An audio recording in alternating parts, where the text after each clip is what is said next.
Every 2 minutes, somewhere in the world, a weapon is fired. A life is tragically cut short by a firearm. These statistics are from the United Nations. Now imagine a world where peace was treated as innovation, where diplomacy was the new technology, and two men tried to code humanity into cooperation. Their names? Élie Ducommun and Charles Albert Gobat. Two Swiss visionaries who won the Nobel Peace Prize in 1902, not for power, not for protest, but for building peace like engineers build bridges. The Nobel Peace Prize is humanity's loudest thank you to those who fight wars without weapons. The Oxford Dictionary calls it the most prestigious prize in the world. In 1902, this prize was still new. No social media, no viral speeches, just two men writing letters and organizing conferences, yet shaking the very foundations of how nations talk.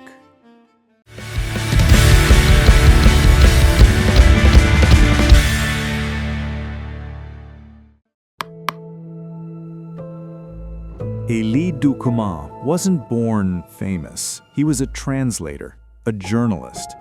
When others saw nations as rivals, he saw them as neighbors sharing one fragile planet. He became the first director of the International Peace Bureau, the world's earliest peace organization, long before the UN existed. But here's the wild part. He worked for free. No salary, no title obsession, just pure conviction. He ran an entire peace operation from Switzerland, writing, connecting, and convincing leaders that peace wasn't weakness, it was strategy. He believed communication could end conflict. And in an era before Wi-Fi, his letters were the world's first peace network. Now meet Charles Albert Gobat, a lawyer, a politician, a man allergic to chaos. He didn't shout peace, he reasoned it. Gobat built systems, education reforms, international laws, and platforms where countries could actually talk before they fought. He managed the Inter-Parliamentary Union, a kind of pre-United Nations where lawmakers met to stop war through conversation, not confrontation. While others were trading bullets, he was trading ideas. In meetings, Gobat was known to pause mid-debate and say, "Gentlemen, we are not enemies, only men who haven't yet agreed." That line? Still relevant in every global summit today. Ducommun and Gobat were not the same. One was an activist, the other an administrator, but together they were a force. They treated peace like architecture. Ducommun designed the ideals, Gobat built the structure. They didn't just talk about peace, they institutionalized it. Because of their groundwork, the International Peace Bureau became the prototype for global peacekeeping. Every treaty, every negotiation platform, every "we'll talk instead of fight" conference today has traces of their blueprint in it. The 20th century would test everything they stood for. 2 world wars, countless conflicts. But here's the paradox. Their work didn't fail. It seeded resilience, because even after global collapse, the idea of peace infrastructure, organizations, diplomacy, dialogue didn't vanish. It evolved.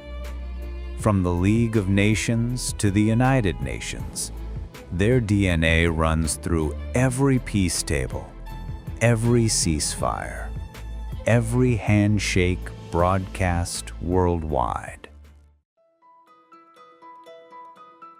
Today, peace doesn't trend on social media. It doesn't go viral, but it's still built. One conversation, one compromise at a time. And every time a crisis is avoided through dialogue, Ducommun and Gobat's vision breathes again. So the next time you hear Nobel Peace Prize, remember, it's not just an award. It's a reminder that the most radical thing you can do is choose understanding over ego. They weren't generals, they weren't presidents, they were architects of peace. And that is why the world still calls their work priceless. If stories like these remind you that peace is power, so write a comment, share with someone who still believes humanity can do better.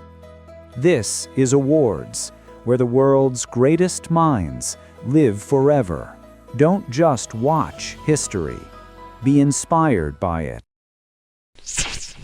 Thanks for being with Awards. Subscribe to know more about international award winners and unsung heroes behind peace, science, and humanity.